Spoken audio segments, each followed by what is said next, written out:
আমার বুকে ভরা মৌচাক তোর লাগে বানাইছি, এই রসে ভরা কলসি তোর লাগে জমাইছি।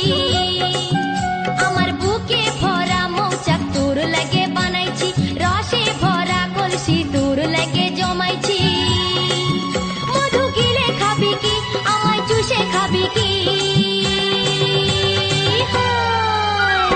খা খা খা, আমায় চুষে চুষে খা। ভিডিওটা শুধু এন্টারটেইনমেন্টের জন্য, এটি কেউ সিরিয়াস ভাবে নেবেন না। হ্যালো গাইস, তোমাদের সবাইকে স্বাগত আমার চ্যানেলে। আমি হলাম আমি তোমাকে অনামিকার। আজকের টপিকটা তোমরা নিশ্চয়ই বুঝতেই পারছো থাম্বনেল দেখে। তো চলো, ফুল ভোটে জয়ী হলে লকেট, সারা জীবন ফাঁকা থাকবে তোমার আমার মতো জনগণের পকেট।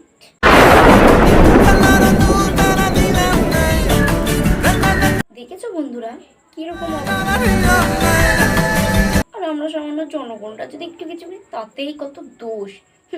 এরাই নাকি আবার আমাদের এমপি হবে। বাহ, সানস্ক্রিন লাগাচ্ছি আর একটু মেকআপও করছি। বাহ বাহ বাহ, রাজনীতিতেও মেকআপ, জিও क्या बात। মেকআপ করছি যাতে আমার স্কিনটা একটু তাড়াতাড়ি রোদে কালো না হয়ে যায়। হালকা করে একটু মেকআপ করতেছি, কি করবো। আমি ভেবেছিলাম যাবো রাজনীতিতে আসছি, প্রচারে যাবো, মেকআপ টেকআপ করতে হবে না, আরামসে একটু থাকবো, মেকআপ ছাড়া একটু থাকবো।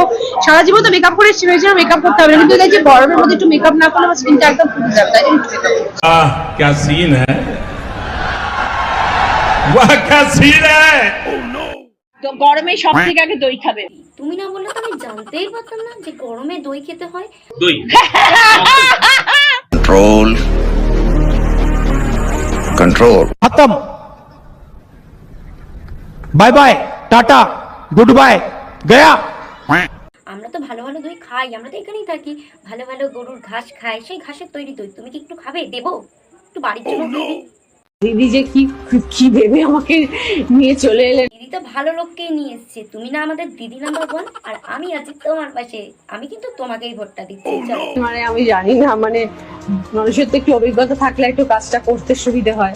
কি এগুলো তুমি কি বলছো? তুমি না রাজনীতির প্রার্থী। মাথা নিচে করে কেন দাঁড়িয়ে আছিস? তাড়াতাড়ি করে বল আমার বিড়ির প্যাকেটটা কোথায় লুকিয়ে রেখেছিস, না হলে কেলানি খাবি। বলেন কি? তোমার বিড়িটা আমি খেয়ে ফেলেছি। একে দিদি, তুমি বিড়ি খাও? আমি তো জানতাম না এটা। ই বাবা, কোথায় তুমি রাজনীতির প্রার্থী, কোথায় তুমি সিগারেট খাবে, তা না তুমি বিড়ি খাচ্ছ।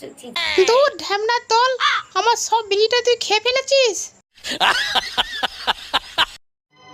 তুই যা। তাই নাকি? তোমরা দুই যা আগে বলবে তো। তার জন্যই ভাবি যে রাজনীতিতেও কেন এত দ্বন্দ্ব দুজনের মধ্যে যায় হিংসা করো। আমরা বোনের মতো। তা তোমরা যখন তুই বোনের মতন মনে করো, তাহলে এটাও একটু বলো না যে আমি জিতলে তুই হাসবি, তুই জিতলে আমি হাসবো। বলো। তোর শাড়ি আমি পরবো, আমার শাড়ি তুই পরবি, এটাই তো স্বাভাবিক। থাক দিদি, অনেক হয়েছে। আবার না বলে বসো তোমার বরকে আমি রাখবো, আমার বরকে তুমি রাখবে, সেটাও স্বাভাবিক। सारी उम्र में जो कर जा बड़े यार हाँ। সত্যি গাইস, আমাদের কিন্তু মানতেই হবে যে সিনেমাতে যেমন লকেটের মুখ চলে, রাজনীতিতেও কিন্তু লকেটেরই মুখ চলে বেশি। বাবা তোমার দরবারে সব পাগলের খেলা, বাবা তোমার দরবারে সব পাগলের খেলা। বাবাই হরেক রকম পাগল নিয়া মিলাইছে মেলা, হরেক রকম পাগল নিয়া মিলাইছে মেলা।